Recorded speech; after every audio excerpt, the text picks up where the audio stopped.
Hello and अस्सलाम वालेकुम।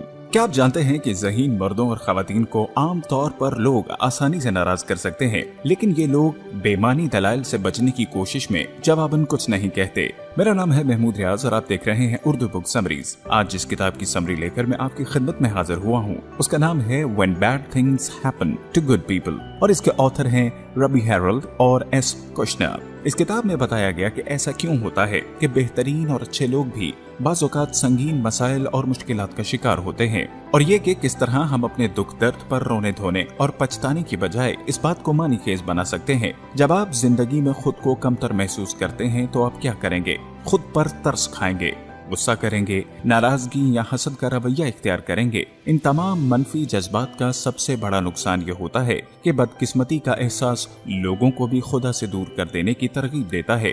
कुछ तो ये भी सोच लेते हैं कि वाकई उनका वजूद नहीं होना चाहिए था।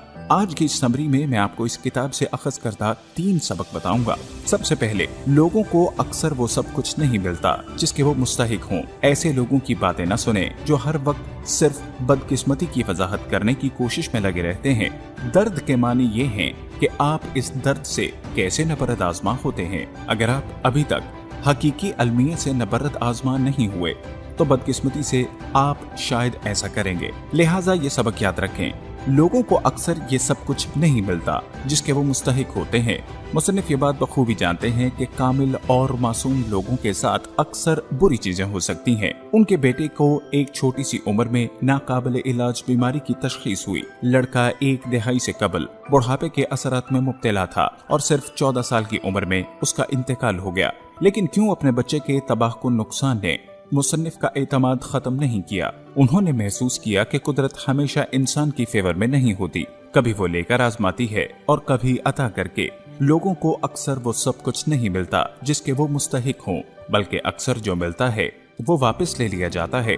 लिहाजा हर सूरत का सामना करने के लिए इंसान को हमवक्त तैयार रहना चाहिए। हर हकीकत के 2 पहलू होते हैं। बहता हुआ पानी मकान को बहा ले जा सकता है, लेकिन ये पूरी दुनिया को पानी भी फराहम करता है। कशिश शकल आपके सर पर चट्टान गिराने का सबब बन सकती है, लेकिन ये आपके पैरों को जमीन पर भी रखती है। ये हकीकत है कि फितरत के कवानीन अच्छे और बुरे दोनों दौर पर यकसा तौर पर लागू होते हैं, और कुदरत नेक और अच्छे लोगों को निस्बतन ज्यादा आजमाती है। दूसरा सबक, ऐसे लोगों की बातें न सुने जो बदकिस्मती की वजाहत करने की कोशिश करते हैं। ये बात दिल को इत्मीनान बख्शती है कि खुदा हर शख्स को वही चीज फराहम करता है जिसका वो वाक़ियतन मुस्तहिक हो, और इतना ही बोझ डालता है जितना वो सह सके।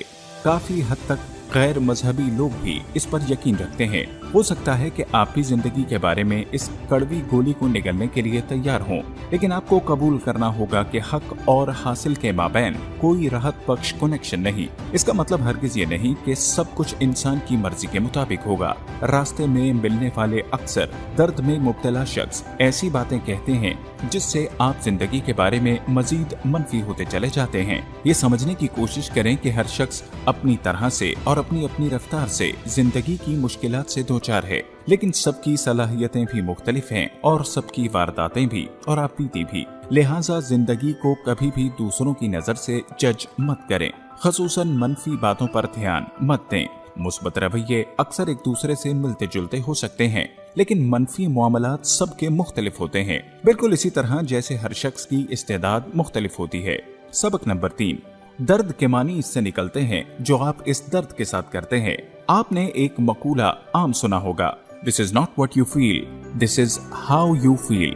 मुसन्निफ का तीसरा सबक भी इसी अमर से मुतल्लिक है। अगर बुरी चीजें हमारे सामने बदकिस्मती की वजह से आती हैं, ये हमारे अपने रवैयों की वजह से आती हैं, अल्लाह की तरफ से नहीं, तो हम इन चीजों के साथ इस तरह से नबरद आजमा होंगे कि हम अल्लाह से शिकवा करेंगे या अपनी बदकिस्मती को रोएंगे। हमें अपनी गलतियों और कोताहियों को तलाश करना पड़ेगा, बजाय इसके कि हम अपनी बदकिस्मती को कोसें या खुदा से शिकवा करें। अगर खुदा की तरफ से आजमाइश के तौर पर हमारी जिंदगी में कोई तकलीफ आती है, जैसे खुदा न खास्ता हम में से कोई बीमार हो जाता है या हम चलते चलते फिसल जाते हैं, यकीनन ये चीज हमारे इख्तियार में नहीं, लेकिन हमें इस नुकसान पर खुद को नहीं कोसना या अल्लाह से शिकवा नहीं करना, बल्कि ये देखना है कि हम इस तकलीफ से किस तरह नबरद आज़मा हो सकते हैं।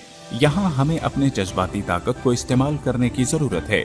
यकीनन हमें एक ऐसा मजबूत कंधा भी चाहिए होगा जिस पर सर रख कर हम कुछ देर को रो लें, या एक तसल्ली का जुमला कि परेशान न हो, सब ठीक हो जाएगा। लेकिन अगर हम अपनी किसी भी मुसीबत को जो हमारे इख्तियार में नहीं लेकिन हमारी जिंदगी में आ जाती है, उससे नबरद आज़मा होने के लिए अपनी जज्बाती ताकत को इस्तेमाल करते हैं और मजीद मजबूत करते हैं, तो हम यकीनन इस तकलीफ से लड़ कर उसे दूर कर लेंगे और आगे बढ़ेंगे। बात सिर्फ इतनी सी है कि यह देखना है कि हमने इस चीज से कैसे लड़ना है, उसे कैसे फेस करना है और किस तरह इस रुकावट के ऊपर पैर रखते हुए आगे बढ़ जाना है। उम्मीद करते हैं कि आज की इस बुक समरी को आपने बहुत पसंद किया होगा। ऐसी ही मजीद बुक समरीज को देखते रहने के लिए हमारे चैनल को सब्सक्राइब करना हरगिज मत भूलिएगा।